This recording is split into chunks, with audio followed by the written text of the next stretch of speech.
हाम्रो कपिलवस्तु बुद्धमुनि एक पत्रकोट निवासी हाम्रो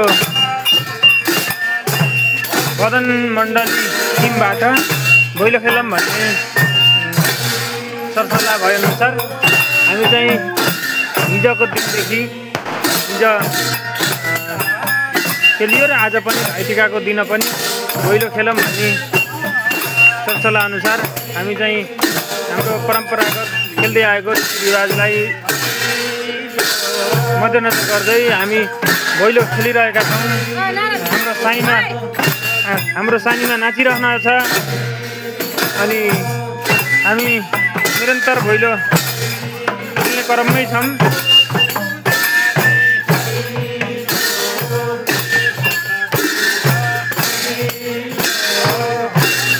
हाम्रो संस्कार संस्कृति जोगाउनुपर्छ, हामीले गाएको गाई कसले जोगाउने भन्ने सोचका साथ हामी भैलो खेलिरहेका छौँ। अहिले हाम्रो समाजमा विकृति बढ्दो छ, डेगहरू बजाउने, पूजाका गानाहरू बजाउने गरेर भैलोहरू खेलेको पाइन्छ। आफ्नो कला संस्कृति के हो, के बजाएर खेल्ने हो, कसरी खेल्ने हो भन्ने कुराहरू चाहिँ ज्ञान नभएको र विकृति छिमेकी देशहरूको संस्कार संस्कृति भित्राएर विकृतिहरू फैलाएको देखिन्छ। आफ्नो संस्कार संस्कृति अनुसार भैलो खेल्नुपर्छ, हाम्रो संस्कृतिलाई जोगाउनुपर्छ।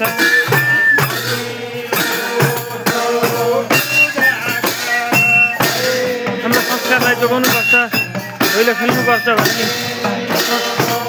राखेर हाम्रो वृद्ध बुवा पनि भैलो खेल्न आउनुभएको छ।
खेल्दै आइरहेको छौँ हामी। यो भैलो के कारणले खेलिन्छ र कहिलेदेखि खेल्दै आइयो?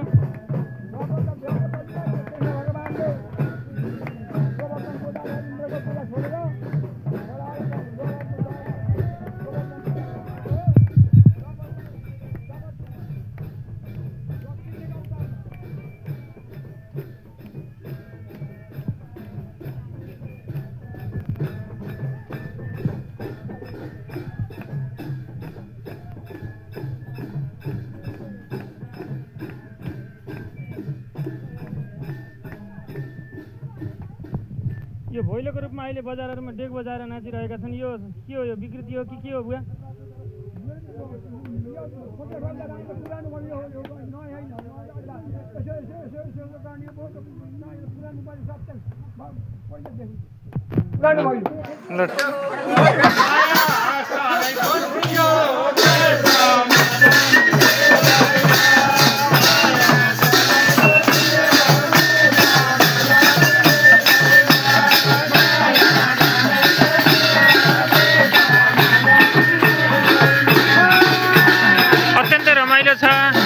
गीतहरू पनि अत्यन्तै रमाइला छन्। सल्लाह गरेर साइलो भैलो खेल्न गएको, साइलीको कुखुरो चिलले लयो भन्ने खालका गीतहरू, अत्यन्तै पुराना गीतहरू, मार्मी गीतहरू छन्। अत्यन्तै रमाइलो छ। उकालीको चिसो पानी खाइजाम लाग्यो, यो घरको आँगनीमा आइजाम लाग्यो,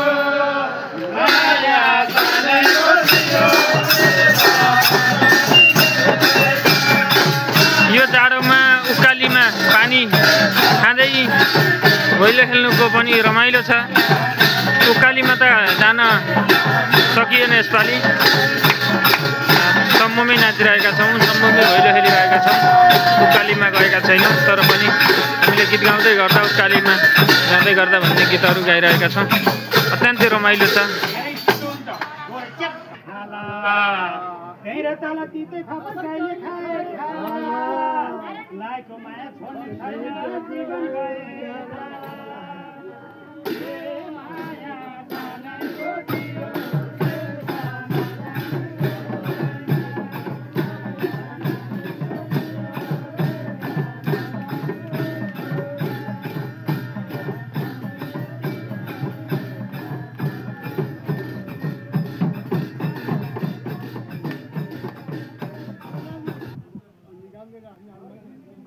हाम्रो भैलोलाई रमाइलो मानेर भैलो हेर्न आउनुभएको पनि हुनुहुन्छ।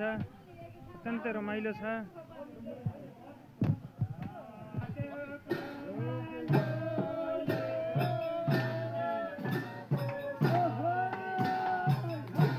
अत्यन्तै राम्रो नाच्नु भएको छ।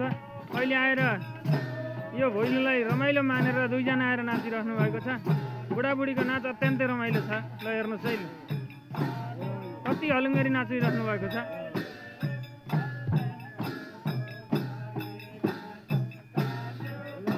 हाम्रो भैलोलाई वर्षेनी उहाँहरू दुईजनाले वर्षेनी सपोर्ट गर्नुहुन्छ।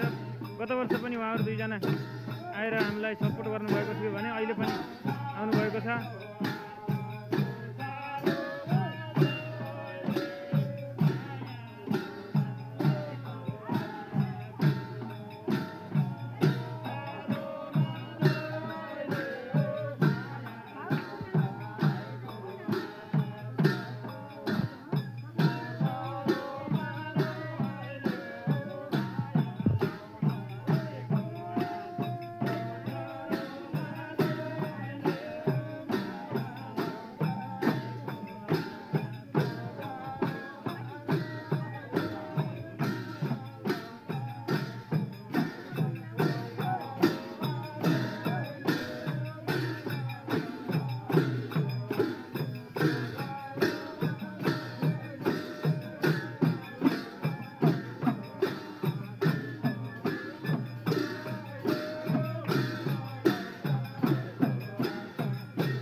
हुन्छ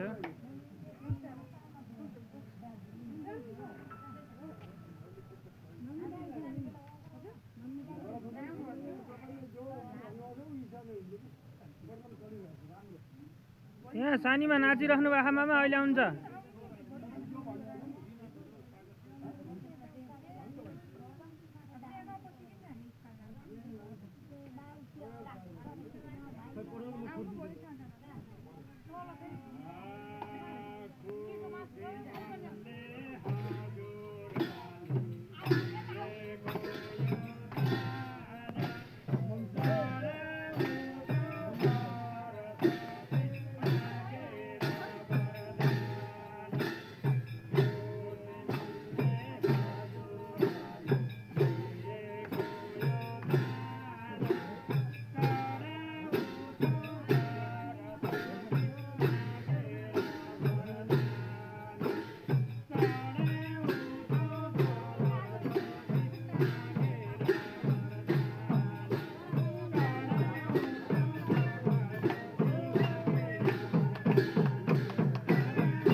ल हामीलाई यो भैलोलाई माया गरेर चाहिँ चिताबारी गरिदिनु भएकोमा यहाँहरूलाई विशेष धन्यवाद।